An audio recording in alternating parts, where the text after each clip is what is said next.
ఇవాళ మహారాష్ట్రలో ప్రైవేటైజేషన్ అయిపోయింది. ముంబైలో అదానికి టాటా కప్పచెప్పింది. కర్ణాటకలో బెంగళూరులో టాటా కప్పచెప్పింది.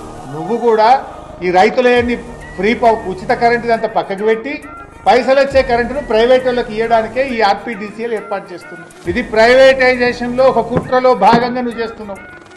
ఆ 2 డిస్కామ్లు నేను ప్రైవేటైజ్ చేయను అని ప్రజలకు మాటిను. ఆ 2 డిస్కామ్ల మీద కొత్తగా అప్పులు చేయను అని ప్రజలకు మాటి అప్పులు చేస్తావు. మళ్ళీ నువ్వు కొత్తగా 1000 కోట్లు ఉన్న అప్పులని ఇప్పుడు టీజీఆర్పీడీసీఎల్కు మార్చినావు.